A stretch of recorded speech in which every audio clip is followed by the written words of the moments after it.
Hi, hello everybody, and welcome to the Full Force News Burst Live with me, Christopher McLeod AKA Diagnostic 80. Good morning on this Sunday. I'm just going to turn my light up a little bit there. There we go. There we go. Good to see everyone, sort of. And there's no one on yet, so that's hilarious. But yes, this is a News Burst Live going over yesterday's or last night's for us. The Renegade Con virtual day 2. Just doing a little recap of what happened. We had 2 G.I. Joe related kind of events yesterday. It was the painting with Daddy Louie, and it was the how to play the G.I. Joe role-playing game with Trivia Fox and, of course, Ryan Costello. Now, before we get into it, a couple of comments coming through already. Hi, Windblade. Good morning, Hit and Run. And what's up, Outback Stew? Yeah, hi, guys. Thanks for joining me. It was basically just going to go for a little recap on this one. Now, there was a lot of information, especially in the how to play the G.I. Joe role-playing game, which I'm not going to be able to go into in massive detail. Morning, Lance. But what I have done, obviously, I've put the links to each individual video. You can actually go back and watch both of them if you want to. Daddy Louie's, obviously, the painting of the miniatures was really cool. He had a little Duke figure, which, we'll have a look at some of the images in a second. And then the how to play the role-playing game is very in-depth. lots of information on that one. So you can check those out at your leisure to get way more information. And obviously, we're going to kind of be looking at the images that they were showing, things like the art that they revealed, which was really fun, and obviously looking at the fully painted Duke figure. And he also threw up a little pre-painted, prior to painting, so the kind of grey model almost of Snake Eyes. So we'll have a look at those in a sec. Anyway, I just wanted to do this just again, really just have a little News Burst Live, a little kind of chat with you guys as well. Any questions you might have, you can throw them my way and I will probably do my best to deflect them elsewhere. Right, so first up then, and we had Daddy Louie. I've already skipped through all the images, annoyingly. There we go. So you've just seen everything. There's Daddy Louie.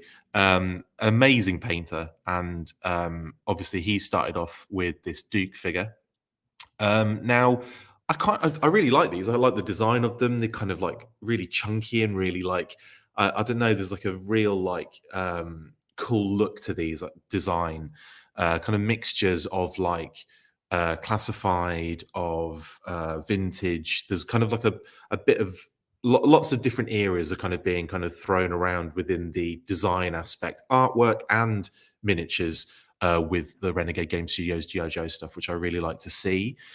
Hello, Action Figure Expert. I don't know why I said export. Action Figure Expert. Hello, I'm doing well, thank you, mate.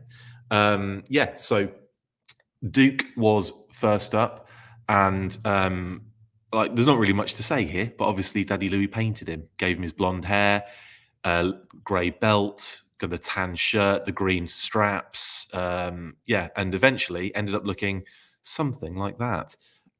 Very, very cool little kind of process to watch as well. It's actually really, I find it really therapeutic watching his work along, with the figures, and it's really good because you get to see the miniatures like really up close. You get to see what they look like painted. So we've seen Gung Ho. He did Gung Ho last year, and now he's done Duke. So yeah, really awesome. Yeah, Chris, it is a bit of an odd scale, isn't it? I know you were hoping for Warhammer size there, but I don't know. I quite like the fact they're a little bit bigger. I don't know. I quite enjoy that. I'm going to enjoy seeing how you can kind of use them within that kind of role playing game kind of scenario. So yeah, really really excited for that. Really awesome. And yeah, so, definitely something different. Hit and Run, absolutely. Morning, Matthew. Morning. Yeah, so that was effectively the learn to paint with Daddy Louie kind of thing. And again, the like I said, the link is in the description if you want to go check that out after this, or if you just want to go check it out now. You might not want to even bother listening to me talk about it. But like I said, very kind of therapeutic process to watch, and also loads of good tips in there as well.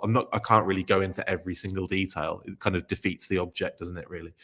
Um, yeah, Chris, it is close to the 1/35th scale models. Yeah, absolutely.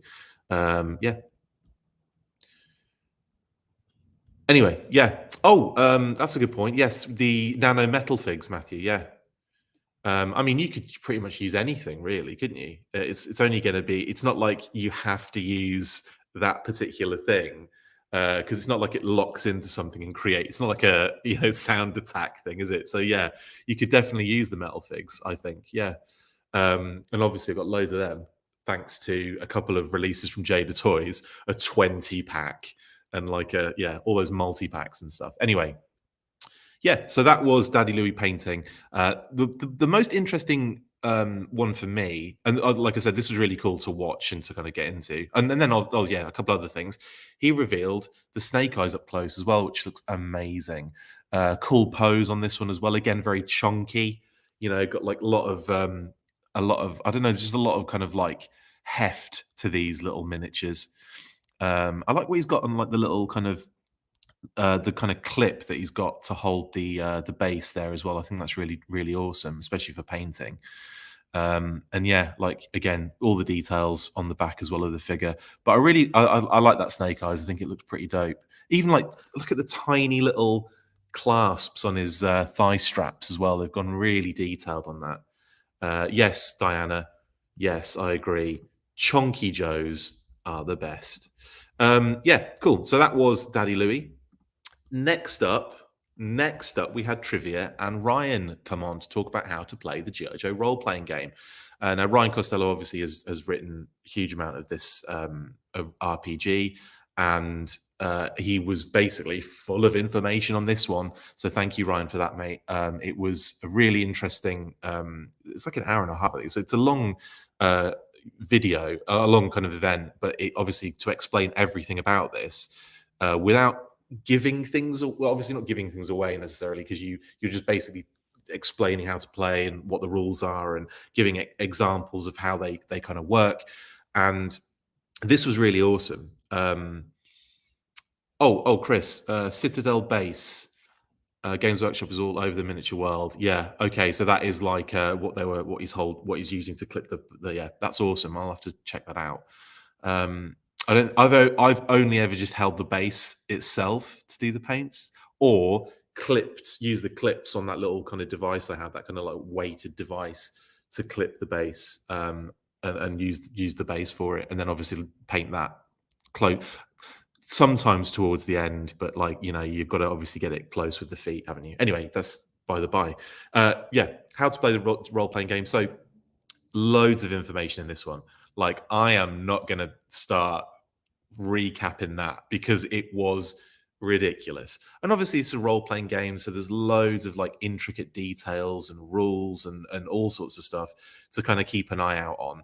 So yeah, it's one of those things where you're going to have to like play this through a number of times, I think, to kind of like get your head in the game, especially if you haven't played a role-playing game before. But this video is brilliant because Ryan goes into so much detail on how you begin this game, how you like meet all of the different kind of like situations throughout. The introduction is effectively General Hawk bringing you into a mission briefing and telling you that there's this person they've codenamed Orc, and the MacGuffin, as we'll call it, is something to do. It's called Pi, basically Orc Pi, lols, and that is the what you're trying to do. You're effectively trying to find out who this person is and what their intentions are with this device. And that was kind of like the intro to this particular RPG. And then everything after that is like decision based on your character and what their influence is. And obviously what they showed here was this gorgeous Outback artwork, which we're seeing on screen at the moment, which is really really cool. Like I love this. It's like he's on a hike, This doesn't look totally mission based. I know he's got like his knife and all his gear and everything, but this doesn't look like super mission based at the moment. This looks like he's gone on like a nice hike into the woods and he's checking out the sunrise or the sunset. Who knows? Could be either. But I really like that, and it's nice to see Outback in the artwork here, and again really gorgeous artwork. I don't think they said who actually did that particular piece of artwork. They were just using the slides, kind of like in regards to what they were talking about. This actually is in the role playing game book. The art you will see going forward is from the core rule book and the Emerald Oubliette and GM screen. The one thing from the Emerald Oubliette is that kind of like beautiful cover, which we'll get to in a little while. Hit and run. This is definitely holiday hiking, isn't it? Definitely. And yeah, cool. I know I can see Outback Stew's excited because obviously it's Outback. So really like this artwork. Thought it was really gorgeous. And there was loads more. So this is this particular area of the RPG is about influence and obviously your character's personality and what their traits are and how that's going to affect your decision making and all that kind of stuff throughout the game. Honestly, RPGs, all this kind of stuff is so like detail oriented. Like if you're not into that kind of thing, if you just want to play something, then you're probably better off looking at something like Mission Critical from Renegade Game Studios, which is a tabletop game. Yes, it's a lot of rules again, but it's nowhere near as more. This is kind of very open world feeling, isn't it? The RPG stuff, and you get to kind of like, you've got your mission, but there's going to be lots of different things you have to really take into consideration. And influence and personality is one of those things. So yeah, really cool. Okay, moving on. This was interesting as well because we first saw this particular piece of art. Now, in terms of what Trivia and Ryan were talking about, this was about the gear aspect, and that you're kind of assigned gear for the particular mission that you're on. But this particular piece of art we saw for the first time, I think, in that there was like a little card or like a little insert that came with the deck building game. And it had like pieces of art on it, and this was on there, and a lot of people were like, "Who is it? Is this the female dial tone? Is it like I mean, who could? Is it like a different version of Lady J or whatever?" It turned out, I think that they even mentioned it in the stream that it is actually, or in the chat, that it was dial tone, Jill Morelli. So that's pretty cool. And also, again, I really like this artwork, and it kind of there's just a lot of interesting kind of aspects around it, like is it maintenance, is it sabotage, what's going on here, what's dial tone up to? I really like that. And yeah, I think it was this dial tone showed up in I want to say, because I remember getting it in like a Rise of Cobra set with that kind of camo on it as well. They've done a desert camo, and I think it was that Rise of Cobra that particular dial tone style and design first showed up in. I know Resolute was also, there was a female dial tone in Resolute, but I'm thinking this particular design with the desert deco and everything. Anywho, thank you, Diana. I know, she does appear in Resolute as well.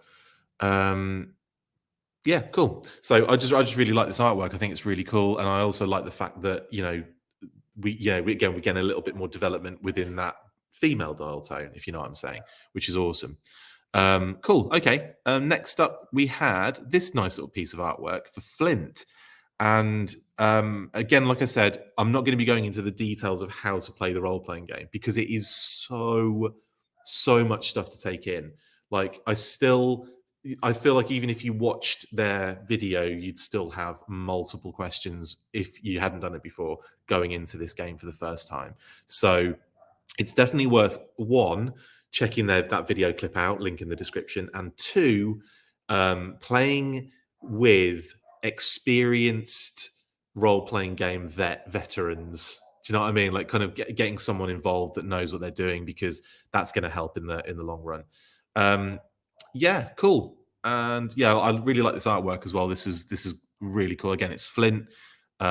It's dynamic. There's action going on. I'm just a big fan of any time I see Flint in the artwork. That was really awesome. My favorite artwork was actually again in the kind of location based scenarios, and this is gorgeous. This is the pit, and I just love this new kind of design idea, because obviously when you look at the pit in the comics, it is effectively flat desert, nothing for miles, and then this ramp, and like the little building huts and stuff, and then like that kind of ramp that comes up to let the Defiant out or any aircraft. So when I saw this kind of thing where it's a little bit more built into kind of rock, hidden away, tucked away, the hangars, you can see kind of little hangar doors, and you see the Sky Strikers kind of rolling out of that. The underground section where you got like kind of like bigger tank vehicles kind of coming out. I just think it's really, and then that like hidden radar, and kind of like telecommunications kind of setup as well. I just love that idea.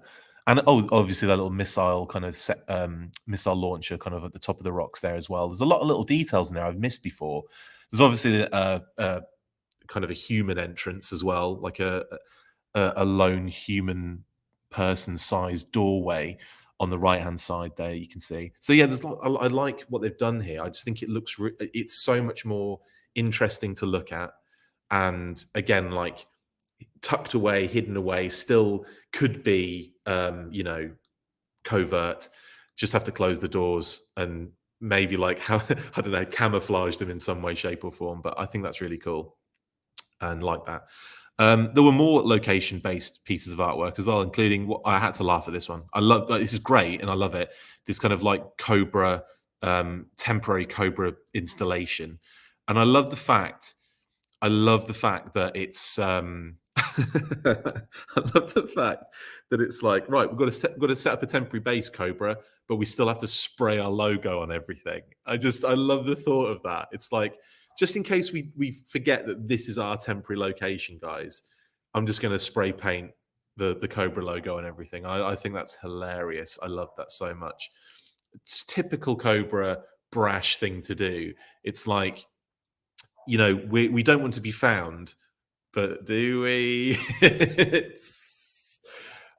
Yeah. So, and I say temporary installation, but some of those logos look like they've been there for years. A bit of weather damage on them as well. But yeah, again, really gorgeous location imagery and scenery. So it kind of helps to paint the picture, which is always great as well for role playing games, because and it helps to guide the decision making as well, doesn't it? Because when you kind of see the layout and you see the kind of, I suppose, yeah, like the kind of layout of buildings and the geography is what I'm trying to say. When you see that, it kind of guides your decision making then, and that's really awesome.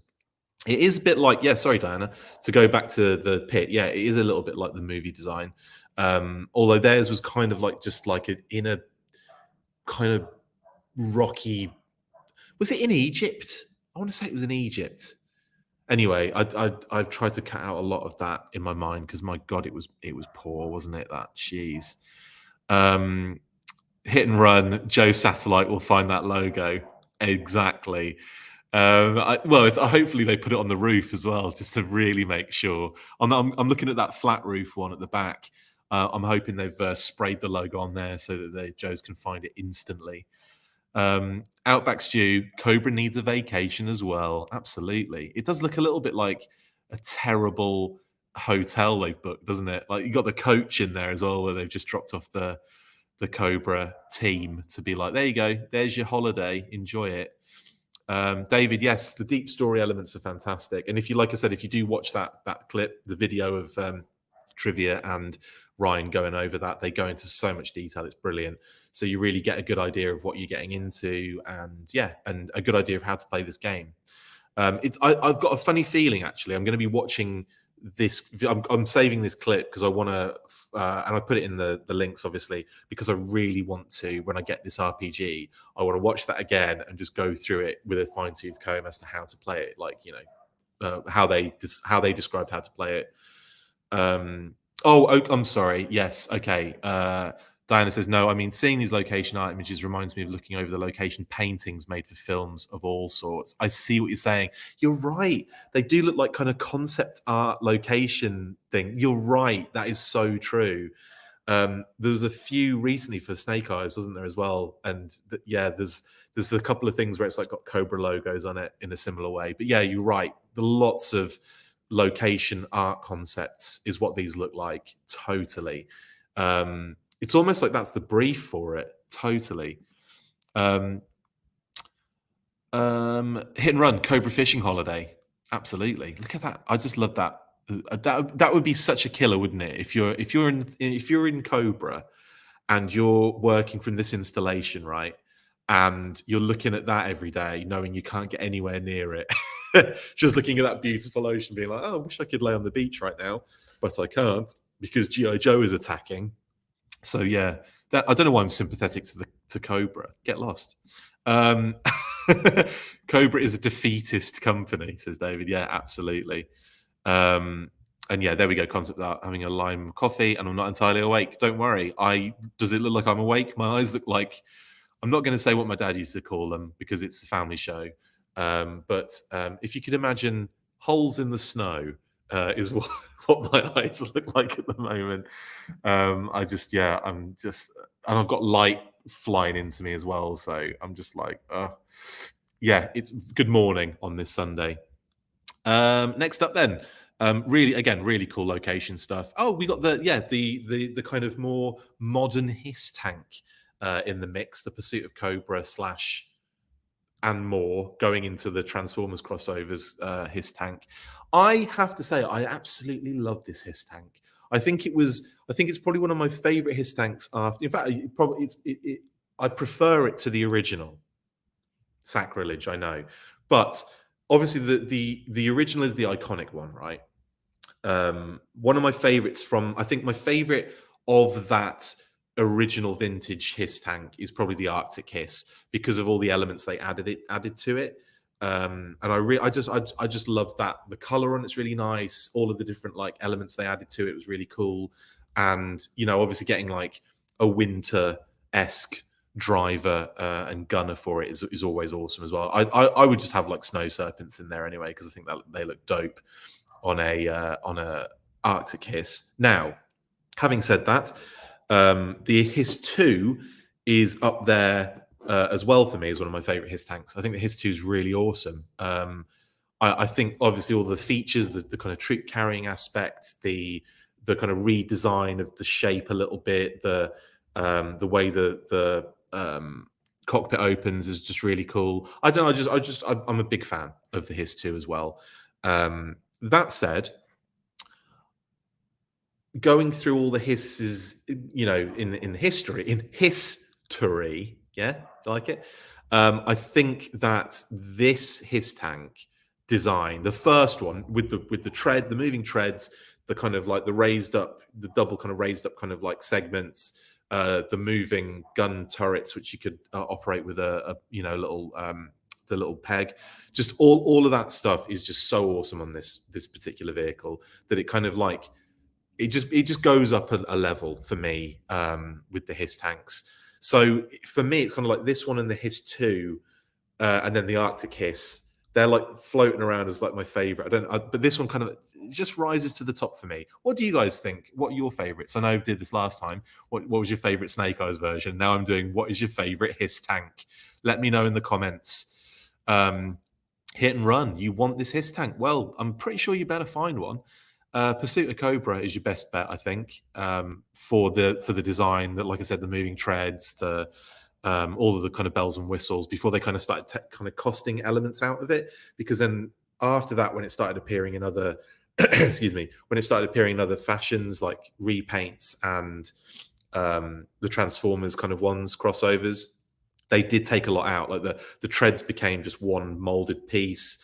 I'm sure like the launch, like the kind of like the effect where it kind of pops up changed a little bit as well. There was a lot of different changes to it that kind of costed a lot of elements out, which I think definitely was detrimental to the vehicle. But yeah, I love it. I think it's really cool. Yes, Talking Joe. Yay! Is it Mark? Is it Mark? Mark, are you on the Talking Joe YouTube at the moment? It was used in an amazing way on the cover to issue 200. Yes, it was, mate. Um, I really love this particular design, and I love the fact that it's been used as well in the IDW comics since. Yeah, shout out to Talking Joe and Mark and Tim. You guys do a great job. What else we got here? His 2 is my favorite, says Matthew. His 2, we've got his 2 here. His 2 for Hit and Run. Bryn's vintage His Mark 1 for him. Dave, there's good shouts, mate. Septic Tank and Arctic Hiss are your favorites. Yeah, Septic Tank is a banger, isn't it? Love that one. Good shout on that one. And it is Mark. Hey, Mark. Yay. Yeah, buddy. What's your favorite Hiss tank? Come on, Mark. Tell me what your favorite Hiss tank is. Yeah, love this one. Robert H. All about the DTC Hiss. That is a good shout. That's a good one, isn't it? Because that is a completely different design again.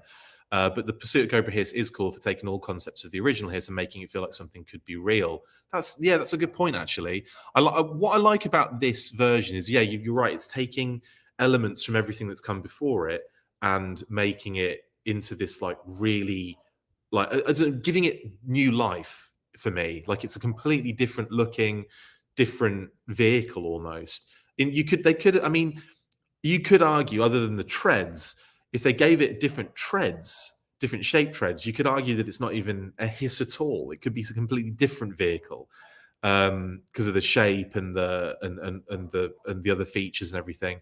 So yeah, really like that. Oh, Mark, you like the version 1, okay? And Outback Stews Mark 1 as well, okay. And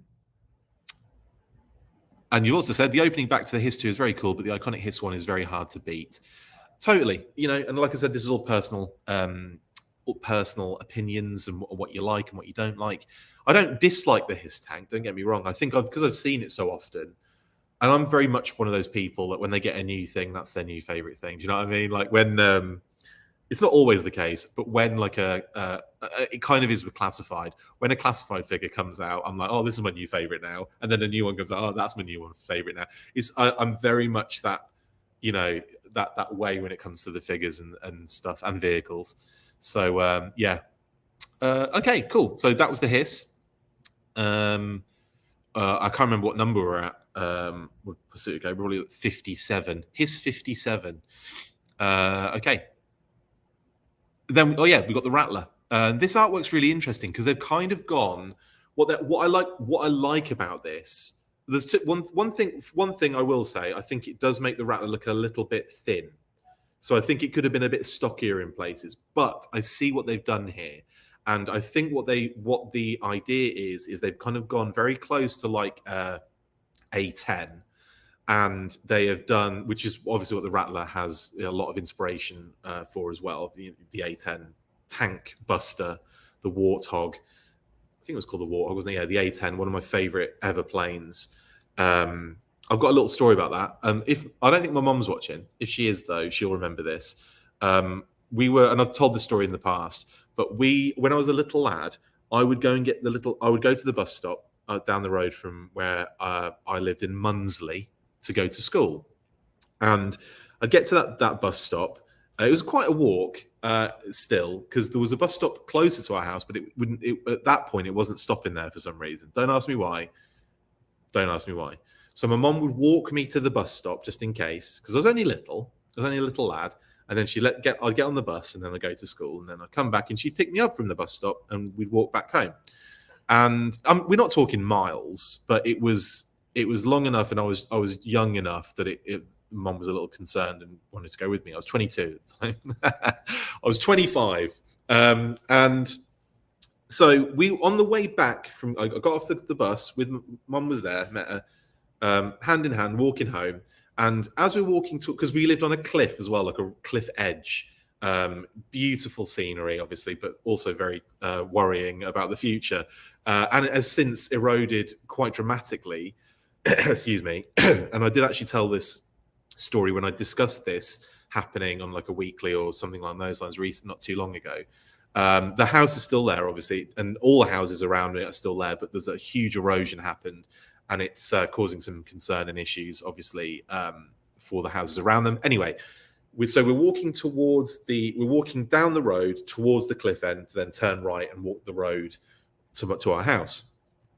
And as we're getting closer to the cliff, we hear the noise of these planes about to fly past, right? And it is so loud, and we're like, wow, these must be low. Because what they would do is they would fly low on the beach near the cliff, so they could sometimes be like so low that you wouldn't see them, because they were like hugging the water or the deck, and the cliff would be quite a tall cliff. They'd be kind of hugging underneath it. So we were like, oh, we're probably not going to see them because they sound really low and loud. And then, so we're looking at, it's hard to describe, but we're looking directly at like the edge of the cliff, basically, right? We're looking down the road over to the water. There are two big houses that on those corners that like right on the cliff edge that are kind of like there. And then all we see are these two huge A-10s. One was like, the undercarriage was facing us, so I could see all the details of this plane. It was unbelievable. Like, it was so low and so close, and then just behind that one was the other A-10, like facing a different. Like, they were both basically doing this, right? Not inverted fully, but like they were kind of like they were like that. So if they imagine, they would be flying like flat like that, but they were like this, showing off is what I would say. So the undercarriage of the one that was the closest to us, and the top of the other one that was a bit further back, a bit further away, and they just went straight past. And my mom and I just looked at each other and were like, wow, what have we just seen? What have we just seen? Like, because we'd see aircraft all the time, like flying over and stuff. But so, it's in the distance and you can make out what it is. But this was so close to these houses. I'm surprised. Like, they must have had an amazing view if they was looking out the windows at that time, because my goodness, that would have been shaking some stuff off the shelves. I tell you now, it was amazing, beautiful sight. I remember it vividly, and yeah, like I said, if Mum is watching or does watch this, I'm sure she'll corroborate the story. It was amazing. But anyway, coming back to this, then, sorry for the tangent there. Yeah, so what I feel like they've done is they've modeled this on an A-10 very closely, and then made it look very realistic with it, in motion. Because I've seen like shots like this where you've got like the blurred ground, and then missiles firing and everything. So there's something very familiar about this image. I'm gonna have to go on a little like hunt on Google to see if there is one that looks just like this. But that's what this one stood out to me as something that is actually maybe used reference of something very real. But yeah, cool. What else we got here? Oh, Diana, you're not a massive fan of this one, right? And like I said, yeah, there's elements to it that, like I said, it isn't like a bit thinner, isn't it, in the vehicle? Yes, Outback Stew definitely needs more bulk in that sense. Yeah. Yes, and hit and runs, yeah, maybe to make the Rattler seem a bit faster and more aerodynamic. Absolutely. Ritz, hi. No, don't worry, mate. You don't have to be worried at all. You've still probably got plenty of time. I'm going to be gabbing on for ages still, so you're not going to miss much, and you haven't missed much anyway. I like that Sunday morning service. Brilliant. Yes, and hit and run. Yes, it was an adrenaline rush. It was one of those things that never leaves you. You know what I mean? Like, you kind of you're standing. I was standing there with Mom, and we were just like we just stood still for a while, just like going, wow. Like, that was incredible. We both saw it. We both, saw all and the thing was, you could see the pilots in the cockpit as well, which is very rare. Obviously, the one further away, I could see the pilot in the cockpit. The other one with showing his undercarriage to us was the closest one. But they were so close that it was just wow. And yeah, that's something I'll never ever forget. Or hope to never ever forget that. Oh, a punk with toys. They store the A-10s at Selfridge Base by me in Michigan. I see them flying all the time here, and it is amazing. They turn so quick to land that it's a little unbelievable. Totally. They're VTOLs, aren't they? Vertical short takeoff and landings. Oh no, they're not. Sorry, what I'm talking about. I'm thinking of the Rattler. The A10 isn't, but yeah, the A10 is. It does have a lot of maneuverability, doesn't it? Because it has that kind of like I suppose all the weight that it's carrying, that it can kind of just like put the brakes on. But yeah, that's so awesome. That's so awesome. But yeah, the I was getting confused with the Rattler. The A10 isn't a V-Stol, is it at all? But obviously the Rattler is. But you see, that's one of those things that confuses you as a kid. You start mixing up what's real and what's not real. Sorry, I've got to talk about this with Talking Joe. Yeah, I'll never forget that time the pilot showed me his undercarriage. Yeah, that's true. Classic McLeod. And I'll never forget that time. It's not the first and not the last time a pilot showed me his undercarriage. But yeah, so awesome. And like I said, never forget that. Let's move on then, because obviously we've discussed the A10 and the Rattler enough there. This is it. I think this is the piece de resistance of all the slides, and this was my favorite of all of them. It's the image I'm using in the background at the moment as well, and that's this gorgeous underwater scene with the sharks fighting the mantis. I think it's the 2002 mantis because it's got that kind of blue deco on it. Just to be specific, it's the 2002 Cobra mantis. Versus the sharks, the vintage sharks.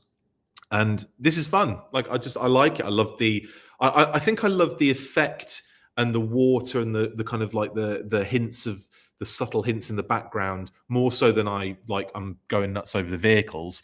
But I just think it's a beautiful piece, and I love like the light cutting through the water. I like the fact you've got that kind of like, like the kind of seaweed or the sea plants kind of just like floating there in the background. Awesome. Like the bubbles coming out of some of the vehicles and everything. It's just so awesome. Really cool. So let's talk. Let's talk GI Joe underwater vehicles. Do you know what? I'm kind of surprised that we've never really had a big GI Joe or Cobra submarine. I feel like that's something that never. Like the Bug is kind of like a beach kind of vehicle in it that can also go in underwater. But like I feel like the Joes and the Cobra, like obviously we've had one in the cartoon, the Cobra one in the cartoon, yes. But in terms of sorry, I've got to talk to Ryan here. This is brilliant. Sorry, just got here. Chris, could you quickly explain in great detail how the RPG works? No, I cannot. Mate, what I have been saying, though, obviously, if you just got here, is I said I've got the link of you and trivia in the description. And so go and watch that for all of the details, because we've just been like enjoying the artwork and talking about the artwork. I obviously went through a little bit of intro as to what the game premise is and all that kind of stuff, and a few little bits and pieces about influence and gear and locations and things like that. But honestly, there's no way I am going to be going into the detail that you guys just did in yesterday on the day 2. So if you want all the details, check out Ryan and trivia in that clip. Like I said before, Ryan doesn't it really quickly and in great detail. Error, explosion. So yeah, not happening. And a great job as well, Ryan, by the way. It was I really enjoyed the video. I watched it again this morning as well, just to kind of like get a grasp, really for my own benefit when I actually come to play the RPG. But it's packed full of so much stuff you got to kind of think about, and I love that. I love that. Excuse me. I'm really excited to be, at the prospect of creating a character and everything like that. It's one of the things that makes me more excited than most things about the RPG. But the other thing is the artwork, and that's what we've really been discussing here. So yeah, coming back to my little, not questions to the group, but my kind of intriguing thought process is there was never like a big submarine vehicle for the Joes or Cobras in the figures. Now, obviously, we had the huge sub in that Cobra had in the cartoon, and I'm pretty sure I want that as a HasLab. Almost certain I want that as HasLab. Do you know what I mean? Because I think that would be so awesome. And it cropped up quite a few times I know it was like off the top of my head, it was in it pops up in Flint's Vacation. They steal it, don't they, as well to escape. Um, it pops up in Arise to Pencil Arise when they invade Paris, I think it is. They come up through the Seine, I want to say, and they come up through the river, and then they park up, and then all the vehicles kind of come out of it. There's and loads of other episodes. So I would absolutely love a HasLab Cobra sub. But with that said, no G.I. Joe submarine. Have you noticed that? Is there a G.I. Joe submarine in the cartoon that I'm just blanking on? Or did they just use the flag and then lots of multiple vehicles? Let me know in the comments below. What we got going on here? Matthew, the best is the Sky Striker. Are you talking about aerial vehicles? Because it's a beauty, absolutely. What we got here? Outback Stu says, yes, there was. His name is Deep Six. What, like he's the submarine, is he? That's gross. Everyone get inside Deep Six. Water Soluble. I would love the rest of the G.I. Joe Renegade series. Totally. Absolutely. Renegades, there's still figures in Resolute that weren't released. They did really well, actually, to get quite a lot more than I remembered they got out of Resolute. But yeah, Renegades, I'd love to see another series of Renegades. I'd love to see them do like the follow-on after the whole, they're not like on the run anymore. They're not Renegades, so it'd be called something else maybe, but like I don't know, Renegades. What was the Acquitted or something? G.I. Joe Acquitted. And then it's just the whole process of them going through the legal system the whole time. That would be the worst show ever. Okay, I see. Torpedo sub in the mass device. Thank you. There is kind of a sub in it, but like again, it's not. I want something stylized, designed, branded. That's what I want. I want something that's going to kind of be on the same level as the Cobra submarine. But that does count, Ritz. So thank you very much for pointing that one out. Yeah, Bryn's saying they don't need subs when they have sharks. I guess, but like, I'm talking about like, yeah, and I guess they don't need a sub when they've got the flag because that's their water-based, communication center and all that kind of jazz, I guess. But still, I want to fill it out. They've got the budget. I think they may have run out of budget since they built the Defiant and the flag, but you never know. And the constant pit locations and the HQs and all that kind of stuff. I'm not counting the shark, guys, because it's too small. I'm talking about a submarine the size of the Cobra one. So like I said, Torpedo had a submarine, yeah, but I'm talking about a big, like proper troop carrying nuclear option submarine that rivals the Cobra submarine. Okay, I'm not talking about the little shark and that kind of stuff. I want something big like a G.I. Joe submarine. That's what I want. And like I'm talking in the figures here specifically. I'm not talking because like we've already established, Torpedo had a submarine in the cartoon. But like I said, like the mass device, you don't really see it ever again. I want to see something that is like huge and like lots of little like spaces to kind of put figures and all sorts of stuff. That's what I'm talking about. What else we got here? Lots of love for the shark. Absolutely. Ryan, yes, this is a good point actually. It's something I want to bring up with you guys going forward in the retro line. Obviously, we're going to be getting vehicles for the O-ring figures.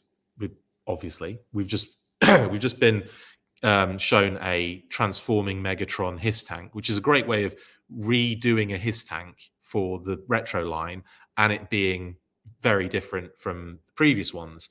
So I really like that fact. I like the fact that they've managed to do a HISS tank for the O-ring figures, you definitely use your retro one that's come out, much like your Ore Striker as well. But I love the fact they've managed to do it and it's something completely different. So that's awesome. Now with the Shark, if they were to do the Shark again, how awesome would it be if instead of just doing a reissue of what the original Shark was, excuse me, they do something like, a two-seater Shark, bit bigger with the with all the like other features that come with like things from the cartoon, like that little thing that when Pyramids of Darkness, when Shipwreck and Snake Eyes, Polly and Timber get kind of like knocked aside and they're under the they're under the kind of like the dust and the crap of the seafloor, and up pops like a little periscope. You could throw something like that in. Do you know what I mean? Like little features that you see in the cartoon or in the comics that would make a Shark worth doing again. Because I mean, we've got so many different Sharks or like to choose from already. That we've had them in the modern era. They're not difficult to get hold of. We've had them in the vintage era and they're not that difficult to get hold of. So I'd like to see them do something different. What would you guys like to see them do? A little bit new, a little bit more updated. What would you like to see them do as an O-ring vehicle? Let me know in the comments, please. I want some kind of whale shark is exactly what I want. Yes. What's your... Yeah, it could be like a giant shark. This is a hilarious one from Bryn. What's your favorite sub? Mine's roast beef and cheddar with lots of pickles. I do like a meatball sub, and I don't say it that often. I don't really talk about it that often, but I am vegan as well, so I usually get the vegan meatballs and that. But yeah, I do like a meatball sub. Good meatball subs are amazing, with the cheese melted on it. Oh my god, yeah, meatball sub. I'm all about. I also like, and let us know as well. I'm quite interested in your favorite sandwiches, guys. I used to have. It's not a sub necessarily, but it's an amazing one I used to have when I was a meat eater many moons ago, and it was a pork belly kind of crackling kind of long sandwich on a baguette with applesauce and what else was on it? It was incredible. It was unreal. And that was one of my favorites. Yeah, the Philly cheesesteak's a good one as well. I do like Philly cheesesteaks. My goodness, there's so many. So many good ones. Let me know what you guys like in the comments. I'm interested, and Bryn is obviously interested as well. Hit and run. A huge sub with the bunkhouse inside as well would be great. Absolutely. Just like loads of different like features and stuff would be really cool. Like you take the roof off it, and it'd be all exposed. Kind of like maybe like kind of like Katana style, how they did the Katana as well. Like panels come off the side and you can access the segments inside. I think that would be dope. That would be so much fun. That's what I was getting at before, guys. I know there have been submarines in the cartoon, like I said, the Cobra one, and I've just forgotten about Torpedo Submarine in the Mass Device. But you know what I'm talking about. Yeah, because he turns up in it, then he gets out, and they're all like, "Hey, pedo," calling him pedo, which is the most hilarious thing ever in the cartoon. Like one of the worst things you can call him. And obviously it was before that was a term. The terminology was being widely used for something else. But still makes me laugh when I see that clip when he turns up and they're, oh, pedo. If you don't believe me, go and watch that episode, because it's when he turns up and gets out and they're all shouting at him. And I think they call him that as well a little bit later on in the cartoons too. So it's hilarious. Robert H. I was about to get to that, actually. You're right. It was True Heroes did one, and therefore it was like in multiple different lines, wasn't it? Because obviously it's made for one and then branded about 56 different times. But yeah, that submarine's really fun. And I did have one of those. I think I sold it, but I did have one of those, and it was really cool. In fact, I really liked some of the vehicles in the True Heroes line. Those kind of cheaper, like Toys R Us, Walmart, Target kind of, brands. I just absolutely bloody love those. I did the custom sea spray, Transformer sea spray on the hovercraft, and decked it out with cutter and wetsuit and all those kind of modern era Joes. I even made the tank that goes in, the little tank that goes inside the hovercraft of that vehicle. I decided to call that something as well, and I've forgotten what it is. I'm gonna have to check that because I really want to know. I don't care if we're on a live stream. I'm gonna check, and I'm gonna check on Hoarder. So this is a great opportunity to shout out Hoarder.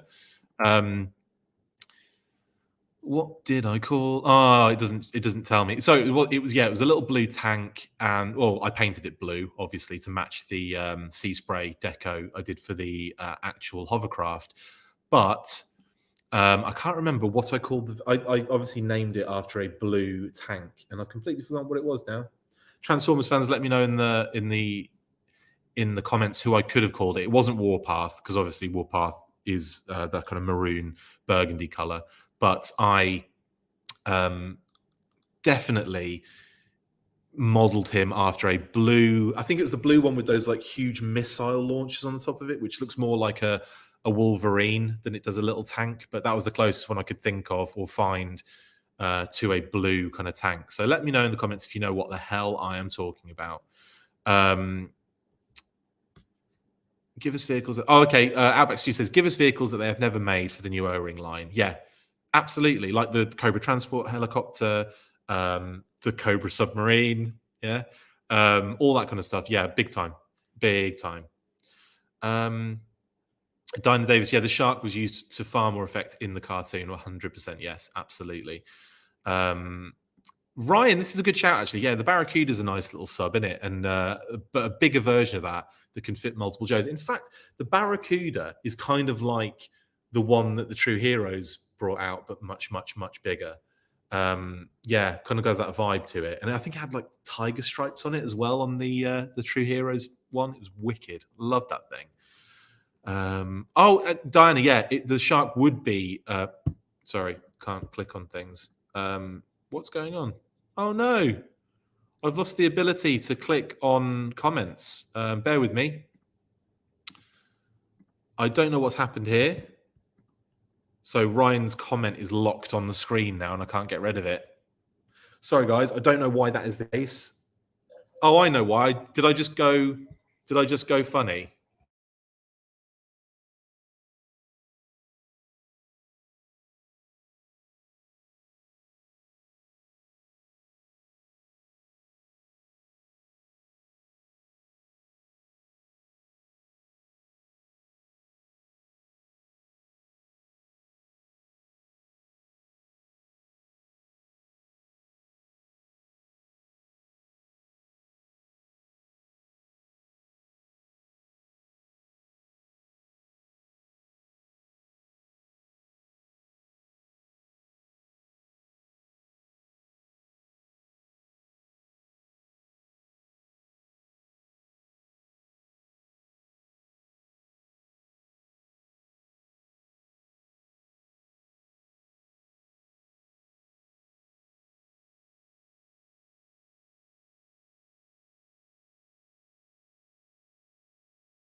Am I back? Am I back yet, guys? Let me know if I'm back. Had a little bit of an internet drop out there. I'm not sure if it's going to create a new video or not. What we talking? Am I back? Let me know.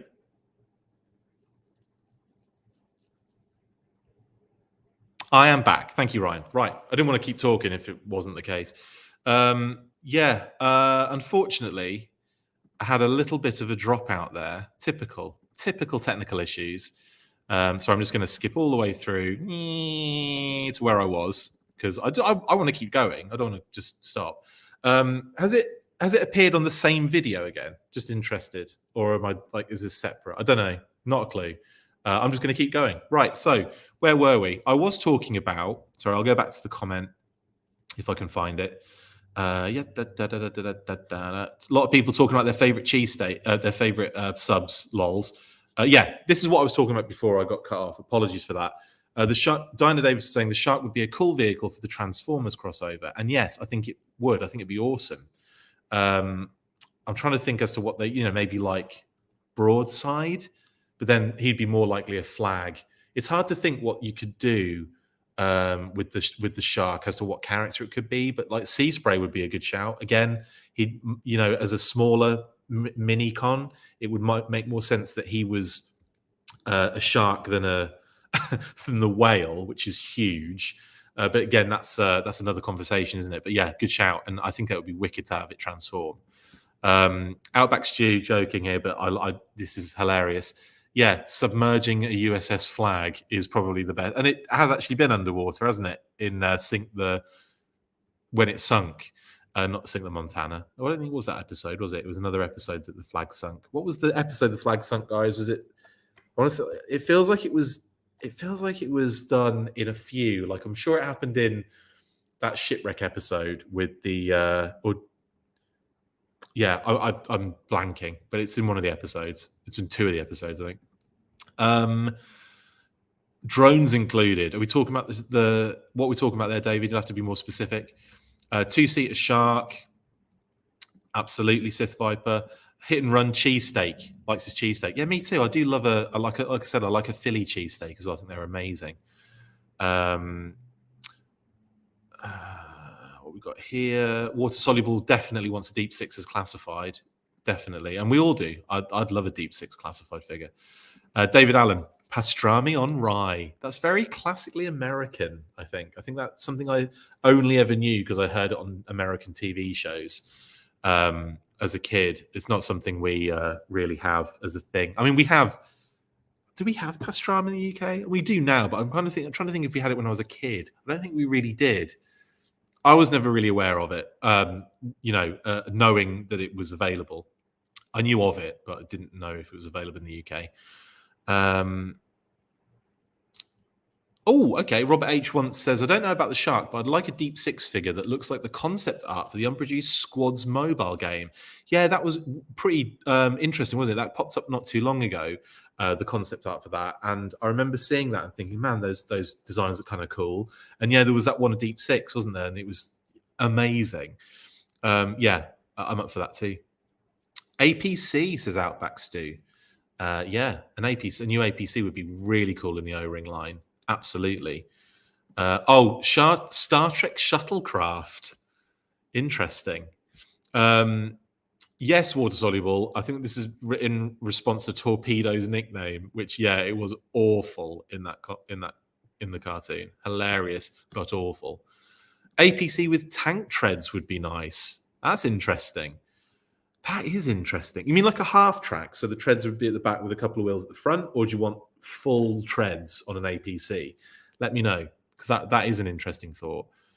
But yeah, like a half track APC would be dope, wouldn't it? Yes, Ritz, he does. Torpedo says, "Come to pedo, baby. We're about to get the heavy water." Yes, he does. Bigger APC with more space on the inside. That would be amazing. I do like the thought of them redoing an APC for the O-ring line. I really do. I think that would be so cool. I am just trying to think as I'm doing this, am I missing anything in the G.I. Joe world newsworthy? Because that tends to be the case all the time. No, I think we're good. I think I'm at the cutting edge at the moment still. Lols. What else we got here? Ronan says, I love to see a transport plane like the Hercules. Do you know what, mate?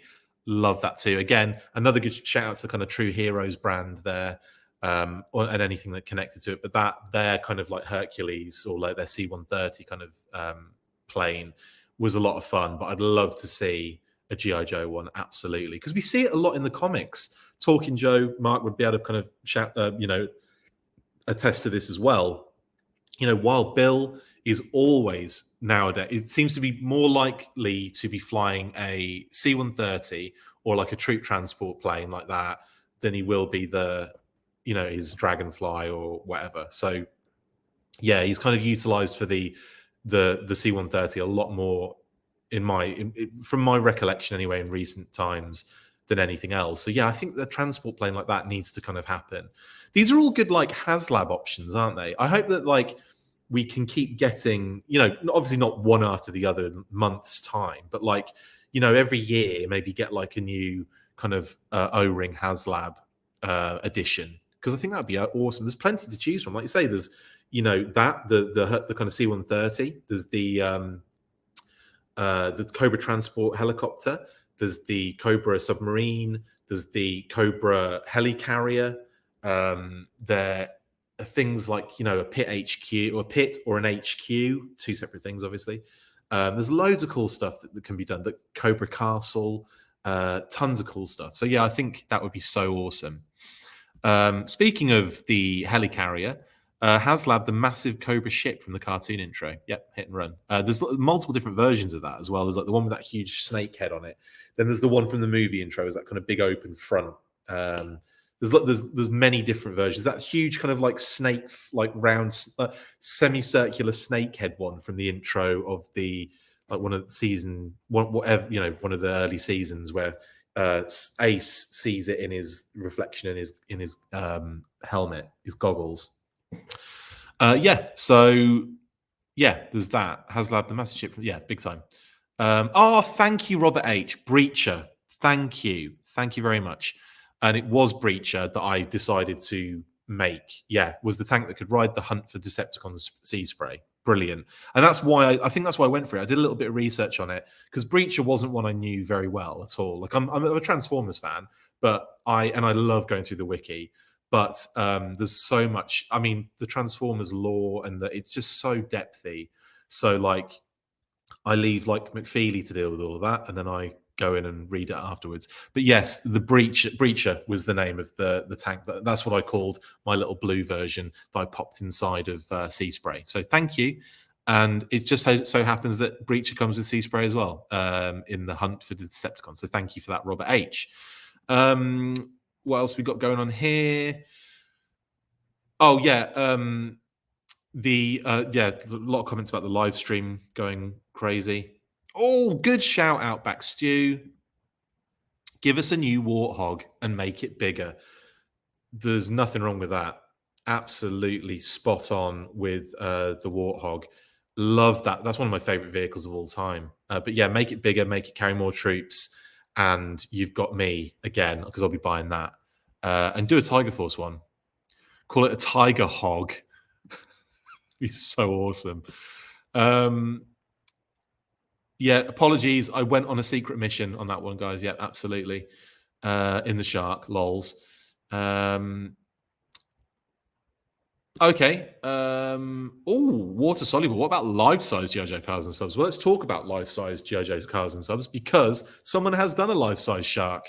And it's in there. I've seen images of it, and it's absolutely incredible. Probably wouldn't be that difficult to do a Google search on it and just look for life-size scale G.I. Joe shark, and you'll probably find the images of it. And it's incredible. So yeah, and all of the stuff like the Finest do with like, I think there's the Asp they did is really fun. All of like the Checkpoint and the what's it called? I forget what it's called.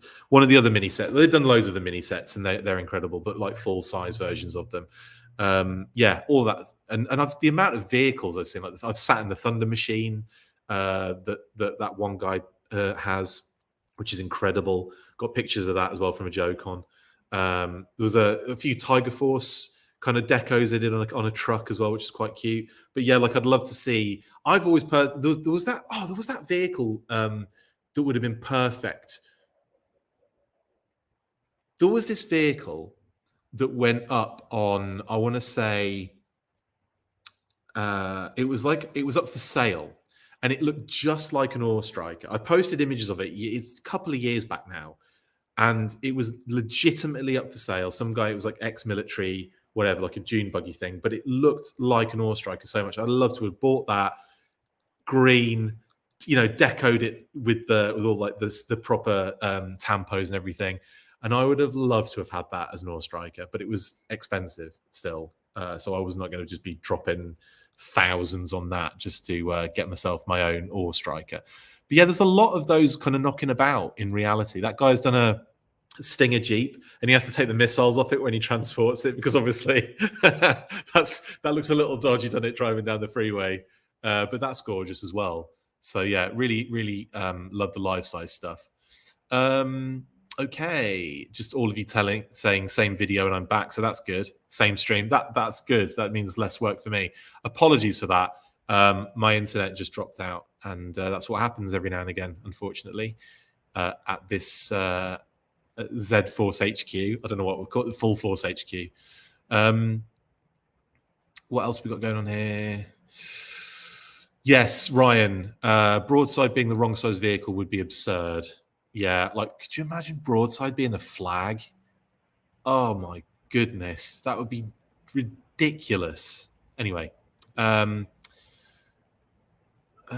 computer complications. Thank you, Ryan Sweeney. The flag sank in computer complications, and then the second episode was Raise the Flag. Obviously, thank you very much. Thank you, Ryan. Much appreciated. Hit and run. Gravy on chips, mate. I love gravy on chips. One of some of my favorite things at the moment. We go to this place called Plant City in Providence, and they do the most incredible chili cheese fries. Oh my god, I can't get enough of them. But if we're talking chips, which is what I should be saying because I'm British, I love me some gravy on chips. I love me some. I'll have anything with chips. I'll have any condiment with it.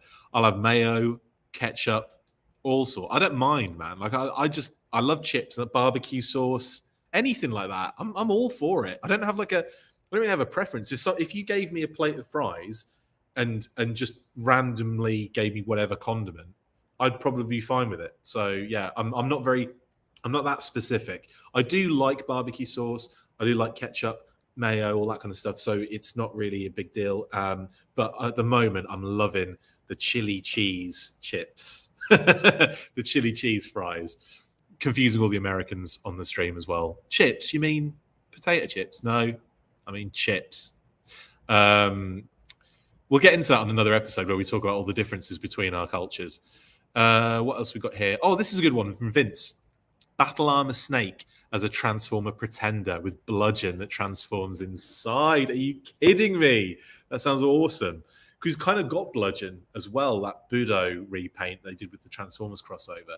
But yeah, could you imagine that as O-Ring? I'd love an O-Ring bludgeon. How dope would that be, seriously? O-Ring bludgeon inside a Snake Armor Pretender. Oh my goodness, yeah, 1,000% please, and thank you. That's got to happen. Hit and Run says, I love any and everything G.I. Joe, but would be over the moon for new O-Ring characters, vehicle stories, and cartoon. Totally, man. Absolutely. What were you specifically talking about there, was Soluble? Let me know what you were specifically talking about there, because I've forgotten all of the brand new things I've probably dropped on your plate. Yeah, totally. Vince agrees with that as well. The battle armor with bludgeon inside, absolutely. Checkpoint Alpha, thank you, Diana Davis. That's what I was struggling with before. Yeah, Checkpoint Alpha. No, sorry, Checkpoint Alpha is what I like, and they have done that. I think I'm not sure if they've done Checkpoint Alpha. It's the other one they've done. And I forget what it's called. It's like it's not Checkpoint Alpha. It's the other one. It's the green one that I've hung off as Tiger Force Hit and Run. Dangerously. No, it was fine. It was all under proper conditions. Ritz, yes. APC, yes, and yes, the ATC Z-Force version would be dope. It'd just be nice to get another APC again, wouldn't it? It would be nice to get that. I do prefer the ATC, the Z-Force one. I feel like I don't know, probably because of my UK heritage, but still, they're amazing vehicles, and I'd love any version of it. Totally. You'd love to see Outback in the O-ring line, Outback Stew, obviously, and so would I. I would love actually to see not just Outback, but then Tiger Force Outback, Night Force Outback, because that's one I imagine will be done because of the, because of the repaint potential as well. So I imagine they'll do that, no problem. The life-size shark, water soluble. Okay, no, it's not your bad. It's just the way that I dropped out of the thing and forgot what I was talking about. Yeah, it's amazing. If you do find it, if you have found it, it's incredible to see. But yeah, there's loads of those kind of people are making, like, there's a ferret as well. Someone's done a ferret where they've just got they've got like a really cool ATV. They painted it blue and they put like the kind of like the rocket launcher thing on the side of it. It's really, really, really cool. So yeah, I'm into all of that stuff. And people get like real life vehicles. You see, I always say this I always say this to friends and we're hanging out. If I was a billionaire, there's dumb stuff I would do, G.I. Joe related, would be bonkers. One, I would have, I think the main thing I would have, and stick me with me on this, is I'd have a house that was near a body of water, like a big lake or something, right? And the first thing I would build would be a full size, 1-to-1 scale, transformable tactical battle platform. So it would have like half of it would be in the water and half of it would be on land, or like a little bit would be on land. Do you know what I'm saying? So you'd have like that thing that would come out, the kind of like platform that would allow, like the bridge effectively, that would be on land, and you could drive things onto it like the armadillo or something. You'd have the helipad, you'd have all that stuff, and man, I would make it to specs, like proper, just build it fully and just have so much fun on that thing with like the kind of open air, like computer section. I'd probably, like, what I would do is I would have a roof that would come off just to protect everything inside, because I would have it all decked out in proper like computers and everything. How awesome would that be? Like, straight up, this is what I would do. And I'd also have, in fact, okay, so what I'm also going to do is I'm going to take the background screen off now. But thank you very much, Ryan and Trivia, for an amazing video. And I'm going to come back to my transportable tactical battle platform idea. And like I said, it would have, like the legs would operate and move up and down to make it taller or shorter. It would have all those different the different sections with the kind of fake. They wouldn't be real.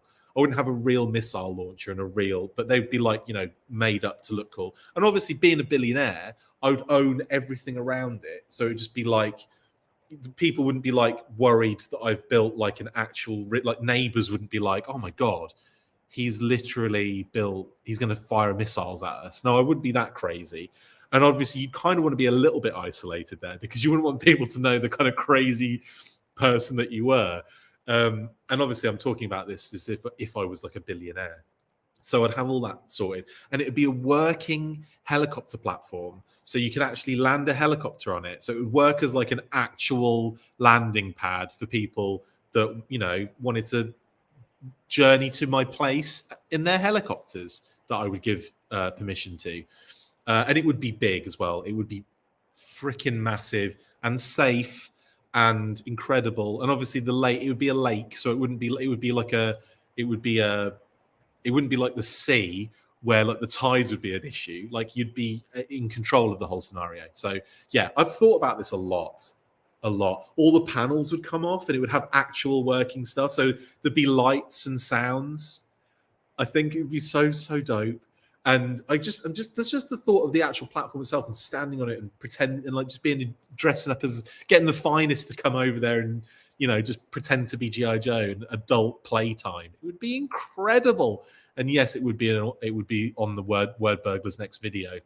I'd have the thing out the back, the kind of the kind of hook winch thing on the back, and all the weapons rack and everything would be like proper in there, and it would be a little bit upgraded to make it like bigger, more space, cooler, and obviously safer. but I think that would be insane. And that is where I would then record all the episodes from. That would be the base of operations, unless it was raining. But I think what I would have like I'd have it like covered as well. So you know, you can either throw a cover over it to protect it in bad conditions, weather conditions. But just come on, guys, how awesome would that be? Straight up, let me know in the comments how amazing that would be. I've got other ideas like that as well. I really want to build like a full size mobile command center. 1-to-1. It doesn't have to work. I just want to build like, you know, I just want to build it. I want it to be real, like a sand crawler. It'd be brilliant.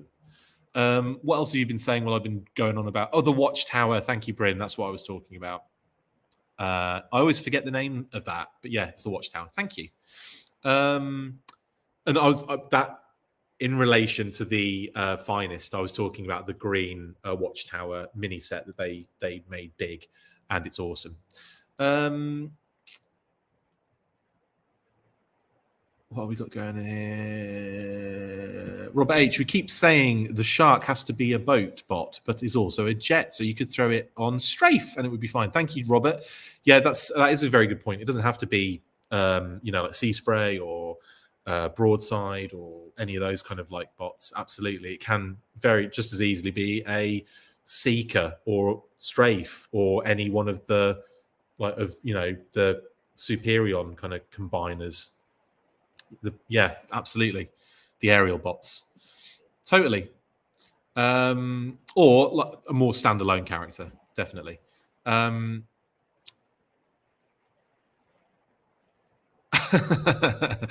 wants a transforming Tiger Outback. He thinks it's a genius idea, Outback Stew. Transforming Tiger Force Outback. That would be amazing. Actually, yeah, like a Beast Wars Tiger, right? Have I missed a little conversation you've been having? Because yeah, you can have a Beast Wars Tiger that transformed into Outback. That wouldn't be weird at all, would it? Oh, okay, Ritz. Yeah, we'd have a barbecue on there. Definitely on my tactical battle platform.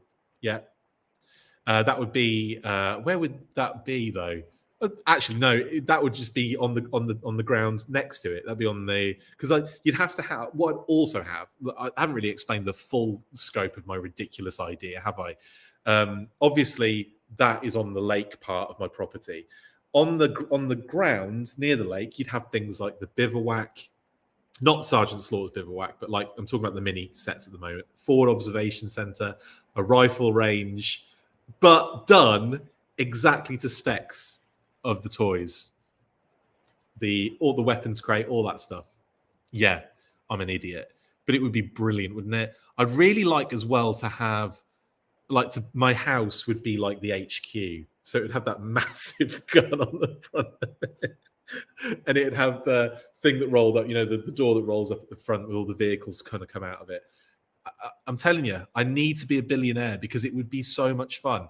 What I would do as a billionaire, I would spend money on fun things that would like create fun content as well, but then also give loads of it away. So I would like be forever churning like loads of money like to people in need and all that kind of stuff, like, you know, as much as I possibly could, but then still being able to operate as a ridiculously eccentric G.I. Joe 1-to-1 scale idiot. Real jets painted as G.I. Joe jets, real vehicles, all like in all their different versions. I would literally try and collect the G.I. Joe toy line in full versions. So is it wise? I'd be like army building like Rattlers, buying old A-10s and just like decoing them up like Rattlers. Oh, it would be so good. And then I'd probably like do things like I would cut the wings off, and then make them like so they would turn just like the Rattler. This is the kind of dumb stuff that goes through my head, and my God, it would cost me billions. I'd be bankrupt in days, but I think it would be fantastic. And yes, Hit and Run, it would make an awesome word burglar video, wouldn't it? Water Soluble says, no, you can fire missiles so long as it wasn't at private or public property and no living creatures. Yeah, that would be hard to do. And I literally wouldn't have a missile launcher. It would be fake. But I love the thought of making something that, that I had as a kid as full size and finally being able to just be the action figure that I've always wanted to be. Yeah. It would be a cool demolition company. Totally, especially with the missile launcher. Ryan, that's amazing. I can see Pat getting off his helicopter saying, "It's the Full Force Weekly," dressed as James Bond. That would be... So imagine the intros. We could do the best intros. Yeah. So what I'm basically saying is I need you guys to make me a billionaire. So if you can just I don't know, watch these more, that would be great. More hits, more subscribers. Eventually, I'm going to build a tactical battle platform that's full size. Maybe I should hang that carrot out to all of the viewers and listeners. Guys, if I can afford it, I will be making a tactical battle platform, and that will be the Full Force HQ, and that's where we'll do all of our shows. And I'll fly all the guys in locusts because that's the only helicopter that would fit on that tiny helicopter pad. No, I'll make it big so we can have the Tomahawk go and pick everyone up at once, bring them in. Oh, could you imagine? Oh, forget it. It just makes me sad that that's never going to happen to me. But yeah, I'm still going to keep dreaming until it's a reality. Hit and Run says, win the lottery and build it on the lake between two mansions. One platform for dance party and slide that goes into the lake. Mate, that would be absolutely insane, wouldn't it? I just got to win the lottery, I guess, multiple times. Because there's no way you could do... I think you could probably do it as a millionaire, but you'd run out of money fast. I'd only get to a couple of projects, I think, before it started getting out of hand. As a billionaire, though, where you don't have to worry about that, I think that's where you could just keep going with it, and you could keep giving money away as well to people that need it. And that's what and then eventually you wouldn't be a billionaire, but that's the idea. It's to get those things that you wanted to have happen, still be relatively comfortable, and then also ensure that other people are also getting what they need. Because I think that's kind of what, there aren't really any moral billionaires out there. Because I think if you're gathering that much money, I think the thought is really just on you, isn't it? So I would, and also it would be a real test of your sense of it would be a test of your personality, wouldn't it? To see, given all of that, would you be able to do what you've intended to do with it? Would you be able to give a load of it away? I personally would want to. I would feel terrible if I couldn't do that. But again, I don't know. It's all personal and individual. What else have we got going on? Diana Davis. It should be a Sharkticon. You're 100% correct. The problem is Sharkticons are they're neutral, aren't they? They're not Decepticons as such. But yeah, that's a great idea. Make it like what was the Cobra one? You could make the blue one they came out with, which I forget the name of again. I'm such a bad JoJo fan this morning. It's because it's morning and it's nearly afternoon now. But yeah, I'd have to say Sharkticon would be amazing. And if it was like the name evades me, but the blue Cobra one, that would be even cooler for it to be a Sharkticon. If you had that barbecue, you'd just be getting phone calls about how the Viper is coming. Yeah, he's got to wash my windows. Wash my windows. HQ cannon could be a super soaker. Yes, it would all be Nerf missiles, wouldn't it, for the missile launcher? Yeah, that's a great idea. Make it Nerf or nothing, and the HQ cannon, make that super soaker. Absolutely. That thing would just be it would be a water cannon, wouldn't it? It'd be insane. Oh, water soluble. Circling back to the Outback turning into Tiger Transformer could also be Power Rangers Tiger Zord. Absolutely. You're getting a three-way Transformers Power Rangers JoJo crossover going on there. Oh, this is a good idea, Diana Davis. Yeah, GI Joe virtual reality immersive experience. Yeah, absolutely. Yeah, totally. I think it will happen. I think obviously they've only really just done it with Transformers. They revealed that at on the most recent event, didn't they? Transformers, most recent Transformers event. So I don't think GI Joe would be too far behind. And considering they're definitely doing more development in the gaming world with GI Joe. I could see that being a thing soon. Totally. But yeah, I would love that. I did a brilliant Star Wars VR thing at a convention many moons ago, and it was so good. It was so much fun. Like I was on Tatooine, and the Millennium Falcon comes down and lands near you, and out comes R2, and you fix a couple of things on the Millennium Falcon, and then all of a sudden, loads of like, and it was really realistic as well. It was so good, and then loads of like Imperial troop transports come down, and loads of stormtroopers get out, and R2 gives you your lightsaber. That goes up, and then you're controlling your lightsaber, and they fire shots at you. You've got to deflect the shots back and hit them with the deflections, and they're quite a distance away, and it's just brilliant. Like it was so much fun, and just like choo, choo, choo, and it's so it's great. So yeah, I think a GI Joe experience would be freaking awesome. Yes, David T. Allen, the theme park. It's in Malaysia that they were planning on doing that, or starting it. So they've got an adventure camp at the moment. I believe that's still in the process of being done. Haven't heard a lot from it recently. The COVID obviously put a massive spanner in the works on that one. But obviously, it's near a water park, a branded water park, Hasbro branded water park. But the adventure camp is like all sorts of different things. And the theme park aspect is like a separate deal altogether.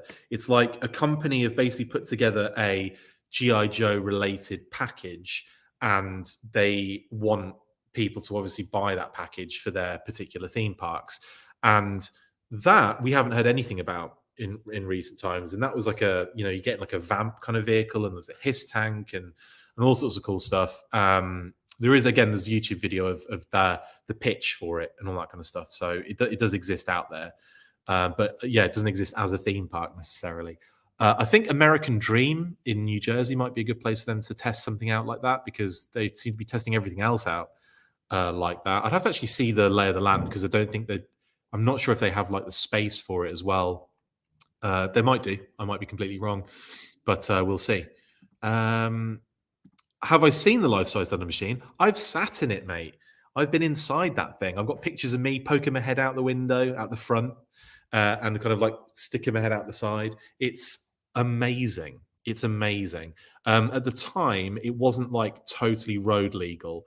They had to like it was he was having trouble starting it, and but it has been in the past. I think the problem is you have to take off the Gatling guns, because again that is very, very disconcerting for police officers as you're driving down the highway. Disconcerting for everybody driving down the highway. But yeah, I think it's amazing. Actually, I don't think it's ever been road legal. What I mean is of the ability to actually drive, because at the time he was having trouble getting it to go, so they had to push it out of the convention center and onto the flatbed. But it's amazing. It is amazing. Yeah. Bryn, Chris would put a pond in his yard and then build a tactical battle platform in it. Yes, I would. Yes, I bloody would. And it's going to happen. It's going to, if I can, it's going to happen if and when I have the means to do so. But, if the full force takes off, which, I'm already kind of happy with where it is. So I want to, if I could become a multi-trillionaire, that gets even worse, doesn't it? The more money I get, the more ridiculous it gets. Trust me. I can venture out then from GI Joe, and I can have a Castle Grayskull house, and I can have a. I can just do all the crazy things I want to do on all the brands. I'd build an underground element, and it'd be the turtle sewer. Yeah, that would be so cool, though, wouldn't it?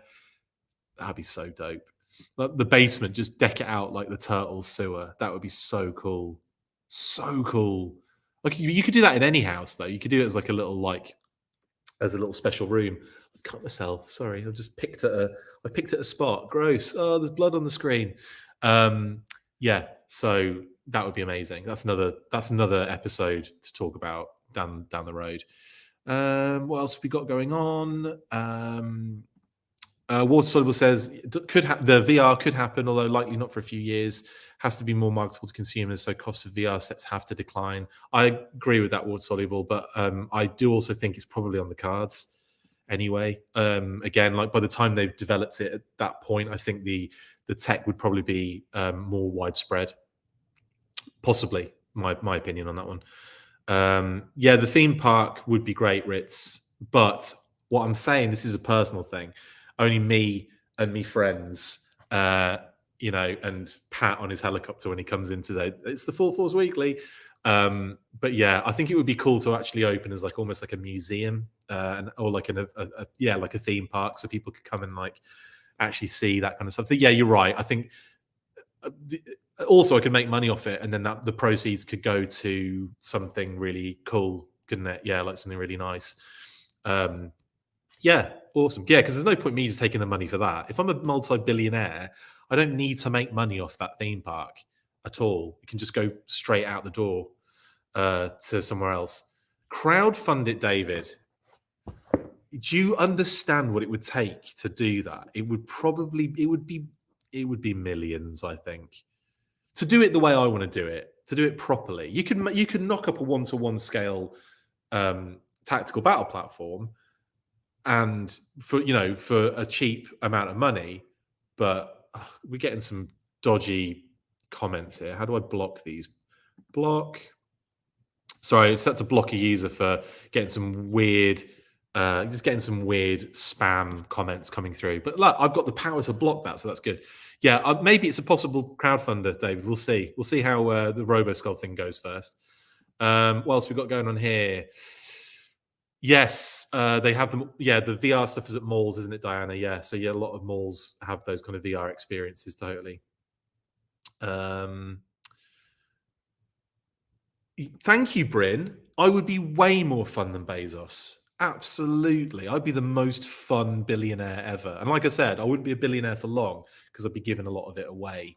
So I would completely negate billionaire status within the first couple of weeks of having billions of dollars or pounds.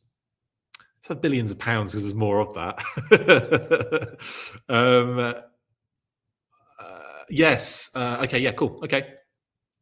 What else have we got? I'll try and bring it to a close now because we've been going for an hour and a half. I apologize for giving you an hour and a half of me just blabbering on about tactical battle platforms.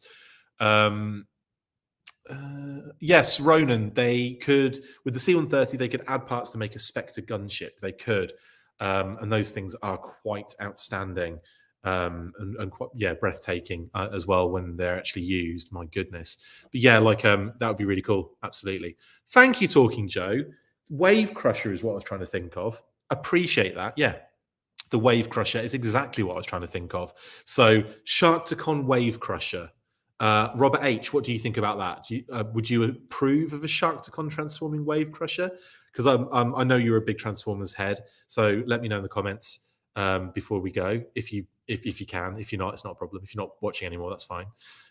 Yes, Water Soluble. I could have chose a better choice of words, but I went with three-way before. Okay.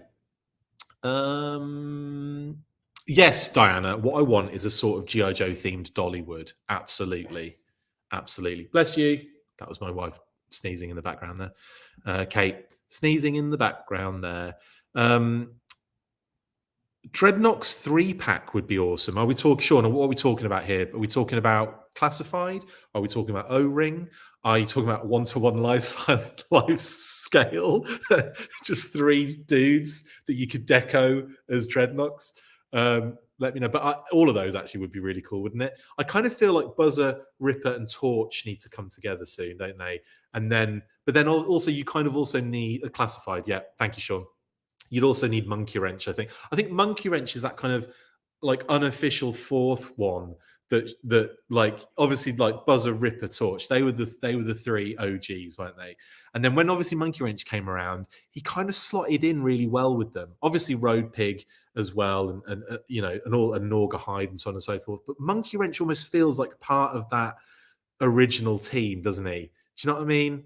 Like Road Pig came a little bit later. I'm thinking it from a cartoon perspective as well.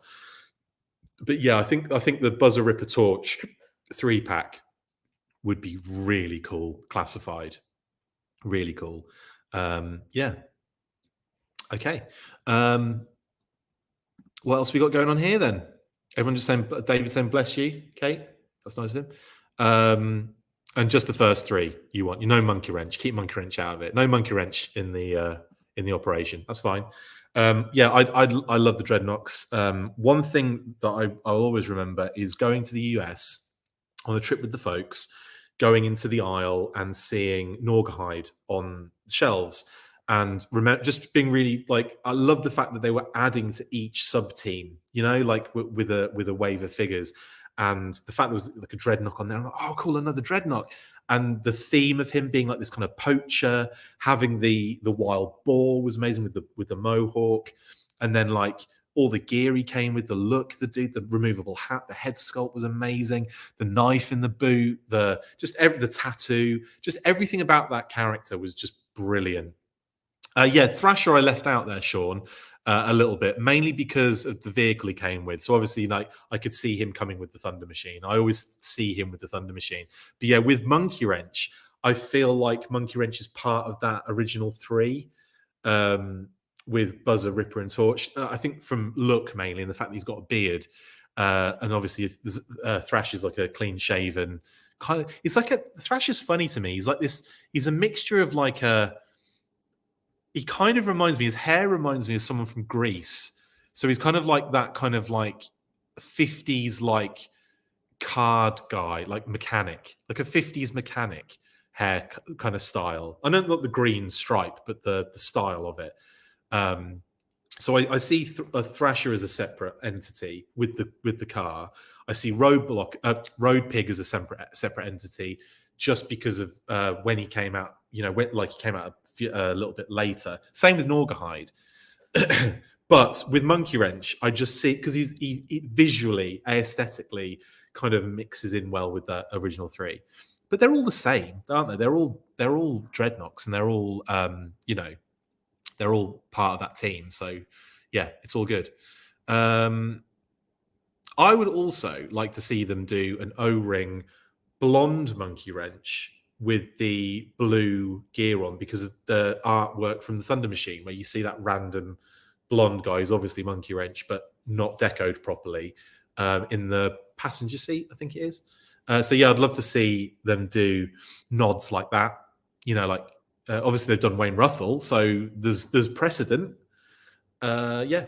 Anyway, what else have we got going on here? Oh, okay, Robert H. Thank you, man. If it's like the Energon Sharktacon, then I'd love it. Brilliant. Okay, there we go. Energon Sharktacon Wave Crusher. Done. Sold. And yeah, what else we got going on here? Yes, Talking Joe. It is the blue jeans factor, isn't it?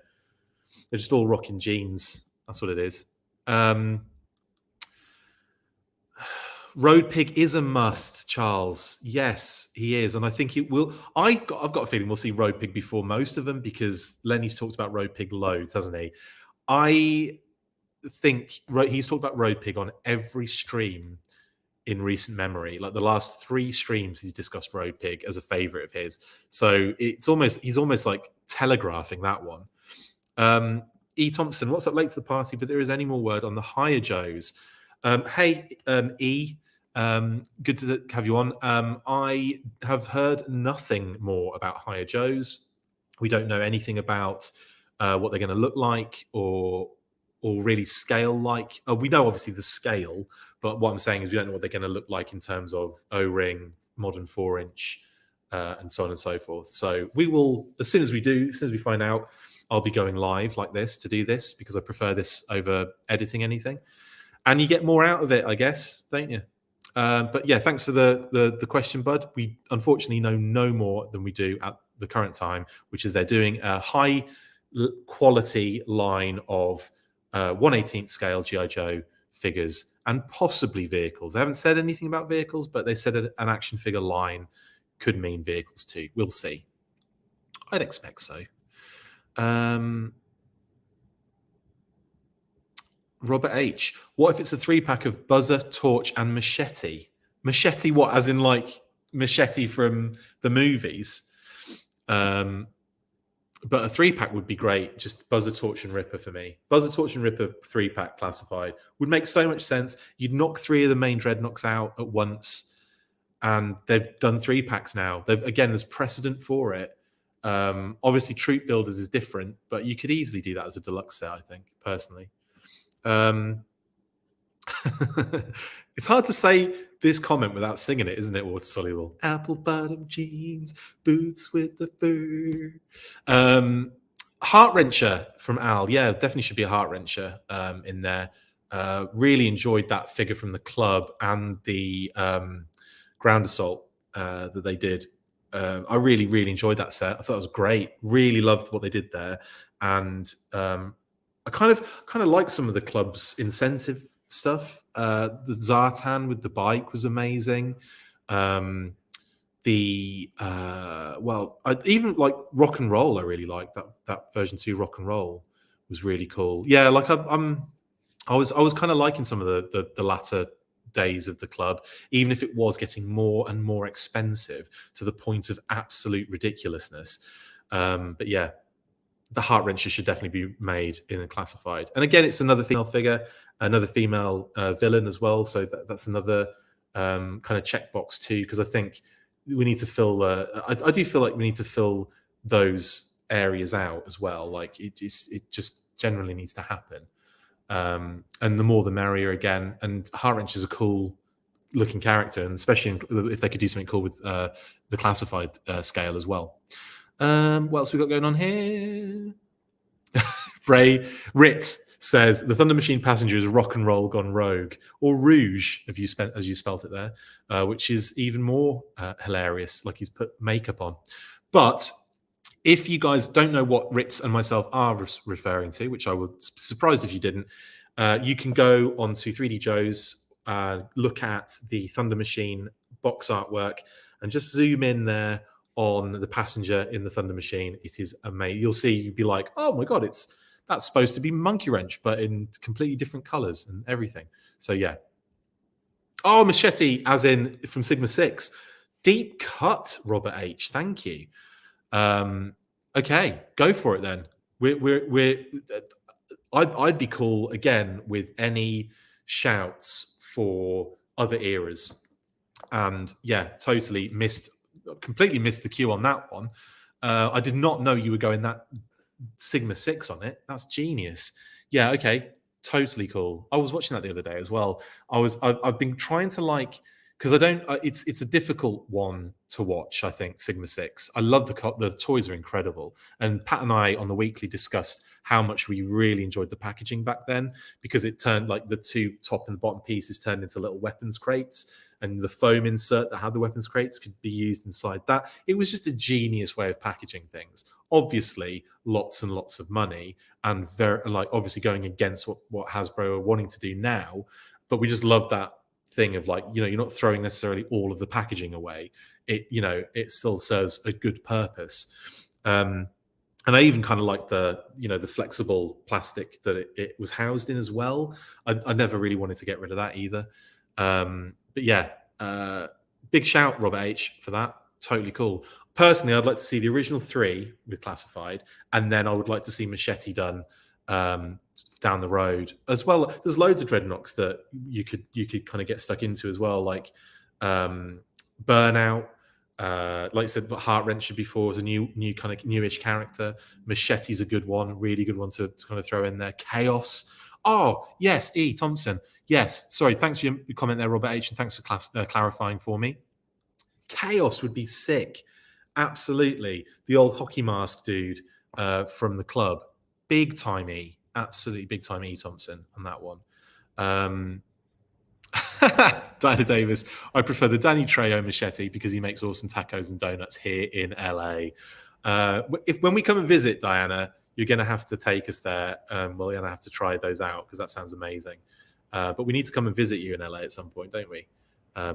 Definitely. I'm just going to invite myself. I don't care what you say. We're just going to be there. We'll be there in Locust. You have to build a transportable tactical battle platform with a helipad on it so we can land on it. Hopefully you can do that. Yeah, so I was watching the Sigma 6 cartoon, trying to like not force myself to watch it, but like trying to just give it another chance. It is just tough. It's a tough watch, but there are some fun things about it. So it's like Deke. It's like I watched the Deke cartoon. It can be a bit of a struggle sometimes, but I just love it for like the characters that appear. They wedged in loads. Even like Sonic Fighter's Road Pig. Just love the fact that he's in it. It's great. Sean, good shout. Good question. Or good thing to pose in the group. Will they make a second version of Zorana with color change? Don't know, honestly. I feel like that would be a great deluxe where you could do a Master of Disguise or a Mistress of Disguise, or a Master of Disguise Zorana would be really cool because you could then have like loads of different heads, masks, the color change feature, tons of different new accessories. It would work so much along the same lines as Zartan did, and I think worked really well. Pat and I again discussed this a couple of weeklies ago. From what I recall, Pat was like, "I don't need a Zorana color change figure," but I was kind of thinking in the background, I think I do. I just love that feature. I love the thought of it. And if they did Xandar at some point as well, I'd like them to do the same thing with him too. But yeah, I'd like to see it. I feel like you would like to see that. Maybe they could do the color change on different deco as well, and give her the black, the black kind of deco that she had as the SDCC exclusive. That would be wicked. But again, maybe even just like a different deco in the similar way they did Zartan's two different decos. That would be quite cool. Okay. And Diana Davis, yeah, I feel like that sometimes. Sigma 6 cartoons make Deke look like Lawrence of Arabia. Yeah, I have an equally... Well, I'd say I have more of a difficult time trying to watch Sigma 6 than I do Deke, which is weird. Zanzibar, good shout. Another good shout for Dreadnocks there. David T. Allen, absolutely. In fact, there's a few coming through in terms of new names, and I'll give you all shouts here. So David for Zanzibar, absolutely. I love the pirate kind of inclusion there. And his air skiff as well would be pretty dope and could be done, I think. Sith Viper says classified Storm Rider. Well, we'd get a motorcycle at some point, surely. Because it's, they do for Marvel Legends every 3 minutes. And then you could start getting, or you could start maybe getting Dreadnoughts with vehicles, with motorcycles. And Storm Rider's a great one to be done with there. It'd be great.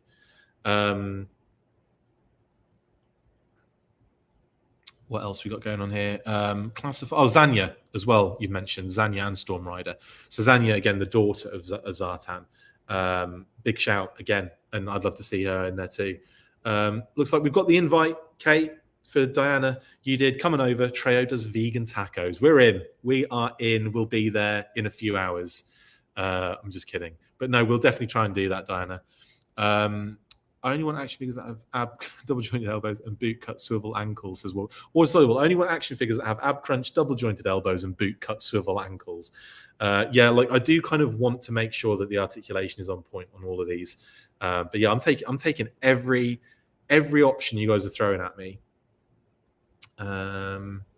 Yeah, Robert H. Yeah, I just finished watching the whole of Sigma 6, and the show does have some good ideas, but a lot of problems. I agree with you. And I've seen it once all the way through, and I've begun rewatching it again bit by bit in piecemeal since it's been on YouTube. So I've watched some episodes multiple times, some other episodes not that many times. Yeah, I'm kind of like, it's not my expertise area, the cartoon, but I've seen enough to know, yeah, it's difficult, isn't it? Okay, right. I'm going to bring it to a close there because I've been going for almost 2 hours, and that's just ridiculous.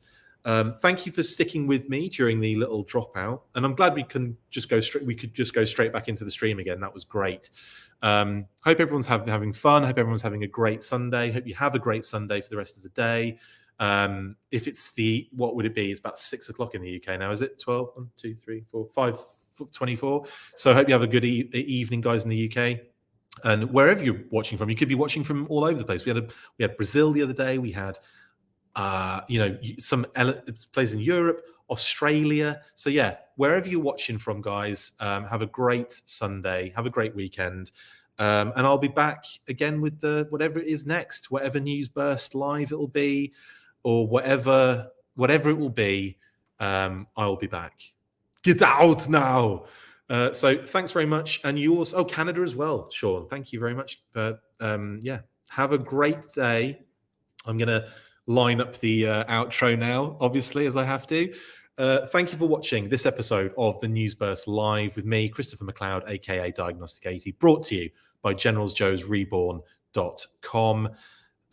Big shout out to everyone at Renegade Game Studios for giving us 2 days of awesome content and some great reveals. Really excited to get involved with the role-playing games, and I'm actually gonna have a look at that deck building set in full now. I'm going to do that for the rest of the day. Have a great Sunday. I'll see you soon. You know what we do. After 3, 1, 2, 3, full force. You better have done it with me, or I'm going to look like an idiot. That's it for this installment of the Full Force News Burst. Make sure to like, comment, and subscribe. See you next time, and as always, full force.